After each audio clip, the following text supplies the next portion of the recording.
Hey y'all, it's Celt, and let's talk about how the CIA is supposedly using trans activist Dylan Mulvaney and companies like Anheuser-Busch and Budweiser to push the trans agenda and establish a leftist regime. That is definitely a sentence I never thought I would say, but that is a conspiracy theory that's going around Twitter right now. So for those of you who don't know or possibly need a little bit of a reminder, recently Anheuser-Busch sent a can of Bud Light to trans activist and influencer Dylan Mulvaney with a picture of her face on the can. After receiving the can, Dylan Mulvaney made a very short clip on her Instagram, about 40 seconds, talking about the can and drinking Bud Light. And this caused the conservative transphobic hive mind to just flat out lose it, calling for a boycott of all Anheuser-Busch products, more especially Bud Light. Conservatives rant and raved that they were never going to buy Bud Light again, including Kid Rock having someone stand off camera and shoot a bunch of cans of Bud Light with a shotgun while he apparently was about to cry. A 40-second video has been one of the main talking points of conservative pundits and influencers online since it has happened. Mainly them wanting to know, why would a company like Anheuser-Busch do something like this? And Benny Johnson may have just figured that out. Anheuser-Busch did this because their CEO is secretly working for the CIA as a deep state agent. And Benny is 100% sure this is the case because the CEO of Anheuser-Busch listed it on his LinkedIn. And Benny is not the only person who believes that this is the reason that Anheuser-Busch gave Dylan Mulvaney a can of Bud Light with her face on it. Conservative pundit DC Drano also believes that this is all happening because the CEO of Anheuser-Busch is working for the CIA. Here's the thing about conspiracy theories. All of them have some little element of truth in them. Conspiracy theories are the tools of people who do not understand what is going on around them. They see something that they don't understand, so they then create this theory that tries to rationalize why what they don't understand is happening.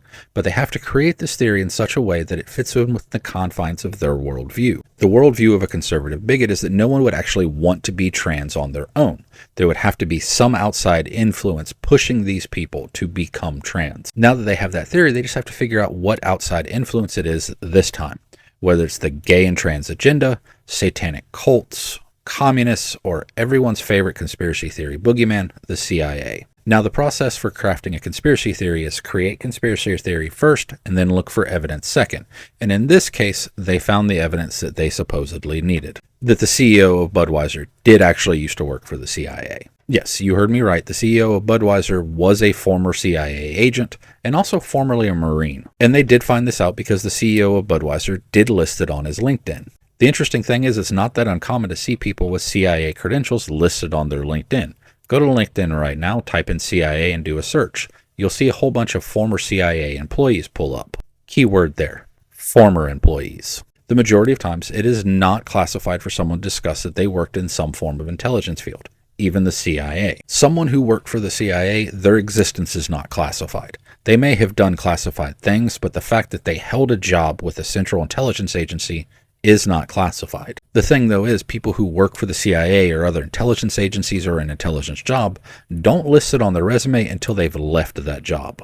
The fact that somebody worked for the CIA is not necessarily classified, but it's pretty bad OPSEC to talk about it while you're actually doing covert work for the CIA. So it's very unlikely that the CEO of Anheuser-Busch would actually list the CIA on his LinkedIn if he was actually still doing work with the CIA. But this conspiracy theory has now gone past the point where it's supposedly just the CEO of Anheuser-Busch working for the CIA. They're attempting to claim that Dylan Mulvaney herself is a CIA asset with a CIA handler. When you become famous online, people are going to start digging into your past, and people have found clips of Dylan Mulvaney pre-transition. LA London found a clip of Dylan Mulvaney back from 2021 in which Dylan referred to themselves as a non-binary trans actor that was having trouble finding roles.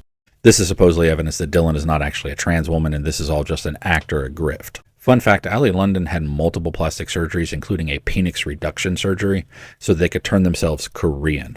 Yeah, the person who had plastic surgery in an effort to transition race is upset about trans people existing. You really can't make this up. This coupled with people finding clips of Dylan Mulvaney on The Price is Right and even in the audience at the Ellen DeGeneres show has furthered this conspiracy theory that this is all a CIA psyop. Like people are tweeting out asking if Dylan's CIA handler was with her while she made her appearance on The Price is Right. And those same people claiming that WikiLeaks proves that Ellen DeGeneres is a CIA asset, so that makes 2 CIA assets that Dylan has access to. So altogether they believe that the CIA linked 2 of its assets, the CEO of Anheuser-Busch and Dylan Mulvaney, together to create a 40-second advert that would convince you and influence you and your children to become trans. So now that we know what they believe, what can we learn from it? I already told you that conspiracy theory is a way of taking something that they don't fully understand and making it fit into their worldview. So the first thing that we learn with a conspiracy theory is what they don't understand. In this case, they don't understand why anyone would actually be trans. And the fact that they don't understand it is either fueled by fear, disgust, or anger,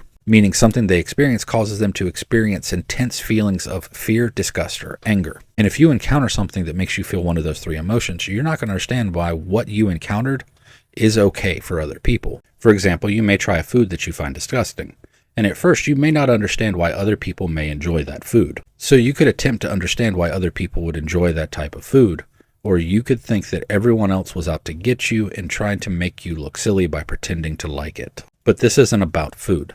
And in reality, it's not actually about trans people either. People like DC Drano and Benny are afraid. But the ultimate question is, what are they afraid of?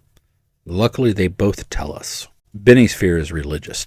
He has been conditioned by radical extremist religious belief that the existence of trans people is somehow demonic. And in an even longer Twitter rant, he explains that he feels that this is spitting in the face of believers. The key moment in his Twitter rant is when he states that by embracing trans ideology, you are announcing that you are anti-Christian. This tells us that Benny and people like him are ultimately afraid that Christianity will lose its stranglehold of power on the rest of the world. The fear is if this ideology continues, Benny and people like him will eventually, due to dwindling numbers, become the religious minority. That one day every aspect of life will not revolve around appeasing the religion that Benny follows. If you're the religious minority, society no longer bends to your will and beliefs. And that terrifies people like Benny. DC Drano's tweet shows us that he is afraid of organizations like the CIA installing a leftist regime, toppling the capitalism that he loves so much. If you're a student of history at all, you can see how absurd the idea that the CIA would ever install a leftist regime. The organization that's looked at every single attempt to install a leftist or communist system and said, I don't think so, is probably not going to attempt to put a leftist regime in the United States. We're talking about the irrational fear that the organization that used to overthrow foreign governments so that capitalists could make a higher profit margin selling bananas is wanting to install a leftist ideology and communist government in the United States. So yeah, I think capitalism is pretty safe from the CIA. So in final summary, they believe that Anheuser-Busch and Dylan Mulvaney were paired up by the CIA in order to influence you to become trans, to destroy Christianity, and install a communist regime in the United States. Think on that and what that tells us about their mental state and their ideology. People that will think of conspiracy theories to protect their worldview will go to other extremes to defend and keep their worldview. Remember, anyone who can make you believe absurdities can make you commit atrocities.